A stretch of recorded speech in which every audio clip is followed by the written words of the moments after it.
শুরু হয়ে গেল কিন্তু বোম ফাটাফাটি। এখন সবাই বুঝে গেছেন যে এটা কিসের ভিডিও নিয়ে আসছি। আসসালামু আলাইকুম, আপনারা সবাই কেমন আছেন? বরের যদি এই ভাবটা না হয় তাহলে কিন্তু চলেই না।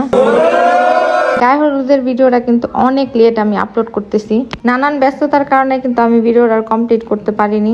গায়ে হলুদ মানেই কিন্তু সালামি, দেখেন বড় ছোট কিন্তু সবাই সালামি দিতেছে। আমি তো ভিডিওতে দেখি অবাক যে এতগুলা সালামি পাইছে, আর আমি এখান থেকে 1 টাকা ভাগ নিতে পারলাম না। আমি যদি আগে জানতাম যে এত টাকা সালামি পাইছে আমি ঠিকই যায় ভাগ নিতাম। এতক্ষণ তো সবাই দেখলেন কিভাবে সালামিটা নিল, এখন সবাই দেখেন যে আমরা কিভাবে প্রিপারেশনটা নিচ্ছি। সবাই তো জানেন যে সবকিছু শর্টকাটের মধ্যে হয়েছে আর সময় একদমই কম। খুবই তাড়াহুড়ো করে আমি পুডিংটা তৈরি করে নিছি। এখান থেকে কিন্তু নাচানাচি শুরু হয়ে গেছে। সময় যেমন খুব দ্রুত ভাবে চলে যায়, খুব তাড়াহুড়ো করে আমরা সবকিছু সাজাতে লেগে পড়লাম। আরেকজন তো ফোনে গান ডাউনলোড করতেই বিজি হয়ে পড়ছে।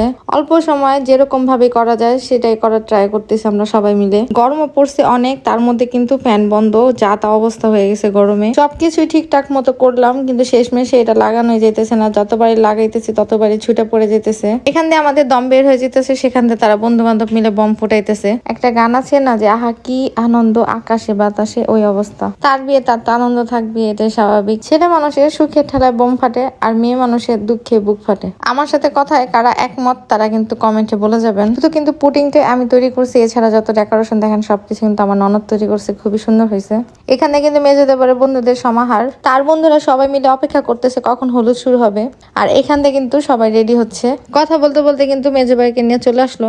আমাদের সবাই রেডি হতে হতে কিন্তু অনেক রাত হয়ে গেছে।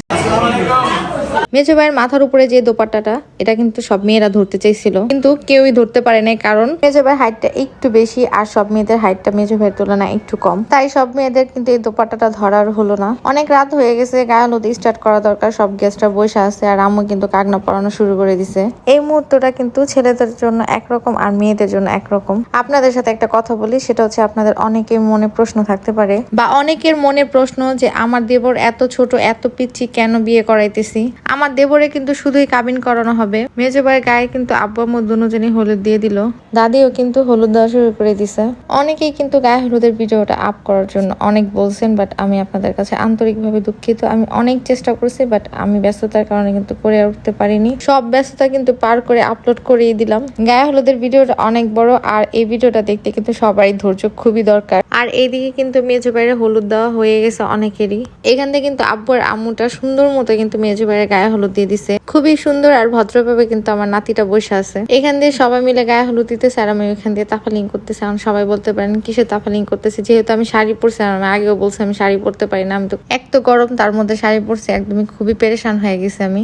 এখন আমার দেবরে গায়ে হলুদ দেওয়া শেষ, আমার পালায় সেই পড়ছে। সবাই কিন্তু ভাইয়ার চুল সরায় সরায় কপালের মধ্যে হলুদ ছোঁয়াইতেছে, তার জন্য কিন্তু আমি হাতেই হলুদটা ছোঁয়ালাম। রাত হয়ে গেছে অলরেডি, আর যারা ঢাকা থাকে তারা কিন্তু অনেক রাত পর্যন্ত, বলতে গেলে সারা রাতে কিন্তু গায়ে হলুদ চলে। আর আমরা যেহেতু গ্রামে থাকি, আমাদের রাত 12টায় অনেক কিছু, চারদিকে সবকিছুই বন্ধ হয়ে যায়। আর আমাদের বাসার মধ্যে সবকিছু হয়েছে, তো বাহিরে যে এত রাত হয়ে গেছে ওরকম একটা আমরা টেরই পাইনি। আমাদের সবারই গায়ে হলুদ দেওয়া শেষ, এখন ভাইয়ার বন্ধুদের পালা। অবশেষে শুনতে পারলাম মেজো ভাই নাকি এত খাইতে খাইতে তার অবস্থা খারাপ হয়ে গেছে। গায়ে হলুদের রাত কিন্তু শেষ, এখন পরের দিন দেখেন সবকিছু ভেঙে পড়ে গেছে। মেজো ভাইয়া যেহেতু গোসল করাইতে হবে, আম্মু হলুদ দিয়ে দিছে, এখন কেউ হলুদ দিতেছে, আমিও হলুদ দিয়ে দিতেছি। সবাই রেডি হওয়ার জন্য বাসায় চলে গেছে। ফুফুয়েরা ছিল সকালে চলে গেছে, এক ফুফু নাকি শরীর অনেক খারাপ হয়ে গেছে, এখন আমরাই তো আমি গোসল করে দিতেছি, আম্মু অন্য কাজে কিন্তু ব্যস্ত হয়ে গেছে।